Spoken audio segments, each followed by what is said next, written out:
So TUMO really works at two levels. On the one hand, we're teaching very specific hard skills, very challenging ones from technology and design.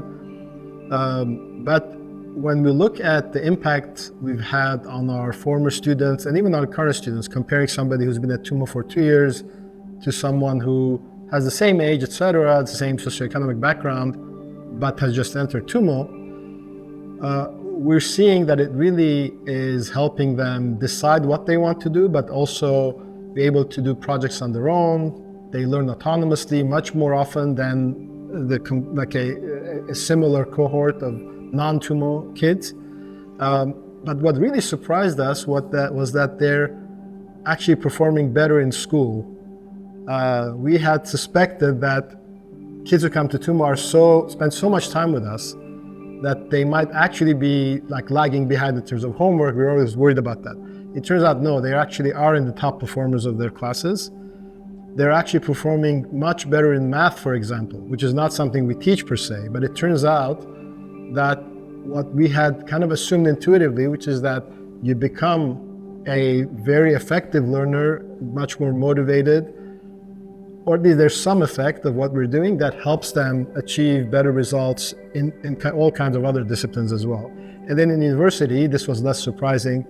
They're performing at the top of their class, they're earning more money after they graduate, and those parts were less of a surprise. What was surprising is performing better in their schoolwork.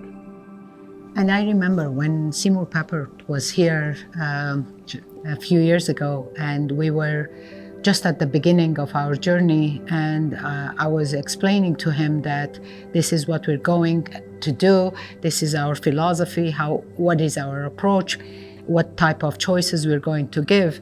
And I kept saying this is not a school. He kept interrupting me and telling me this is a school, and this is how the school is supposed to be, should be like. And he said, because this is what the future school should look like, exactly. And you should start getting used to the idea that this is a school. And this is how schools should be. This is very important. And I remember at that time, we thought it was a very nice of him to say that. We didn't really understand what he was saying, but more and more now we're realizing that maybe this kind of approach to learning is something that can be more universal, that it can become at least part of a student's schooling experience and not just an after-school or informal experience.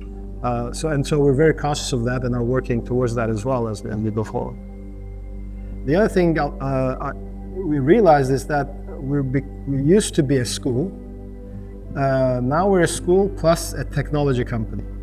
More and more, the content we developed and the software we developed, which is essential for running a TUMO center, our learning management system, has become a product on its own and an essential part of how we operate a TUMO center.